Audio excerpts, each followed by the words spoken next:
Hello guys, SyleGaming here. Welcome to the channel. Thanks for tuning in. So today we will be having a drag and top speed battle with three fastest McLaren cars. We are going to begin from the oldest to the newest, and all of the cars are fully upgraded and tuned. You might want to stick around to the end just to see how they are going to stick up with each other. So let's get right into it. Alright, so this is our very first car, the the legendary 1993 McLaren F1. To the most of us, we fell in love with racing games, with Need for Speed having this car here, and it was just incredible back then. So getting straight into it, I will be leaving the car starts on the left side of the screens in the actual performance after tuning it, not upgrading and tuning on the left side of the screen. So you should be checking and seeing every single one of it over there, and we are already into it. I mean, the fact that this is a 1993 car and the handling is so good alone should tell you that it's really got a lot of promise. So we just going, need to make sure going more further. 5, 6.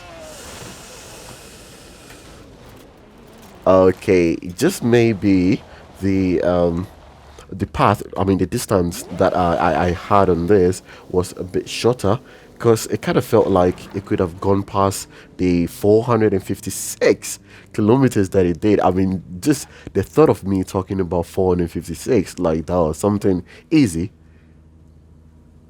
This is really fast. Now let's move on to the next one. Okay, so we are moving on to our next car, and this here is the 2013 McLaren P1. The first one was an F1, and this a P1. So the car starts on this is quite lower than that of the F1. We gain 830 kilowatts of power on this, 1111 newton meters of torque, and a displacement that is still really low. But either way, it is a lot faster. We're already on the fifth gear, and the handling. This car here easily just goes down as one of my favorites in the game, like in the world as a whole. 440, and boy, I don't even need to go any further. 830 kilowatts on this, but we managed to do 440 kilometers per hour. This is incredible. Like, damn! Now I'm so hyped to see how it is going to fare in a drag battle as well. So that's just it for the P1. Let's move on to the next one. So over here we've got the 2019, the newer model. This is the McLaren Speedtail. Yeah, we are straight into it. I'm sure you guys have noticed how fast the launch is on all three cars. So the drag is really going to be a very interesting one. So yeah, we are straight into it. And ooh, I've got 2 delay shifts. So yeah, I believe you saw the car starts on this one too as well. 37.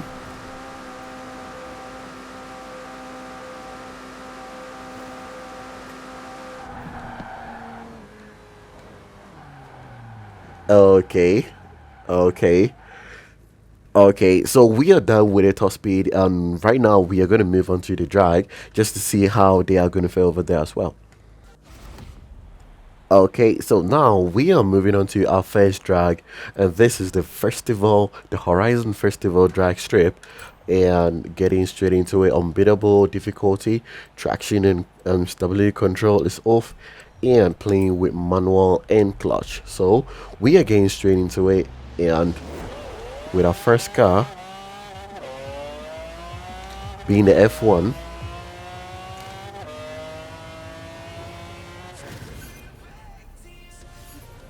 Now let's see what we recorded on it. 8.7. Oh, this is really not bad at all. So now let's move on to the next one. Okay, now we are moving on to the next one, which is the P1, and getting straight into it. The time to beat is 8.7 on the F1.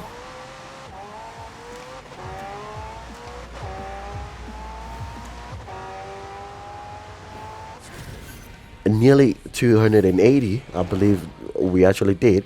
So 8.5, this one here is noticeably faster than the F1. Now let's see what the Speedtail is going to pull up.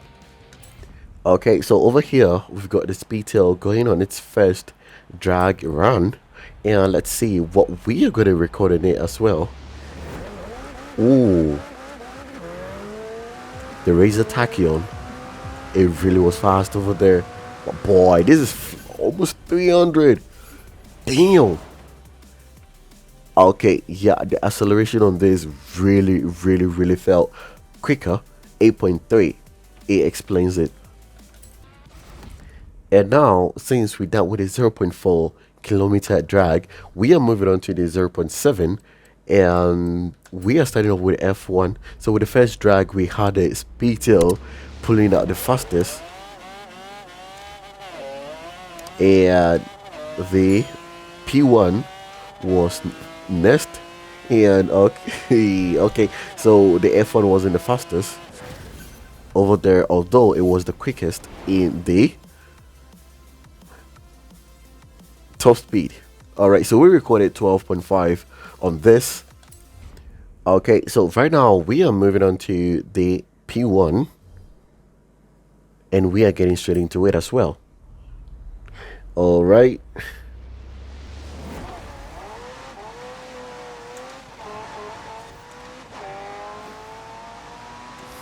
So I kind of had a feeling these cars were really gonna perform with the drag, because with the top speed, judging on how they were launching, and 12.4 on the P1.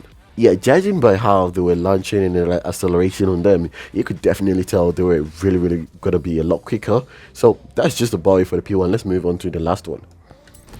Okay, so with our last car, we've got the Speedtail going on its run, and we are getting right into it. I see the Lycan Hypersport over there and the Bugatti Chiron. And by the way, I've made a comparison and a top speed battle with all Bugatti cars. You might want to go check it out as well, and just to see how the Chiron performed against its other models. We recorded 12.1. Yeah, guys, so as I was saying, with a drag, the Speedtail is just too fast, like too quick. Let me put it that way. It is simply unbeatable. It just beat both cars in both drag, but when it came to the top speed, it was different, because it was the slowest over there. So it means it goes back and forth. But the most surprising one was the P1 with so little power. The torque, I mean, the car starts on that one was really little, but it put out a lot faster, and it still performed a lot better in both drags. So this is it for me. If you enjoyed the video, do not forget to like and subscribe to the channel. Make sure to check out the rest of my videos. I've done a lot of comparisons, and if you are going to get entertained, do not forget to subscribe to the channel, because it really helps me a lot. So I will catch you again in the next one. Until then, every single one of you, stay safe, and I'm Sal. Peace.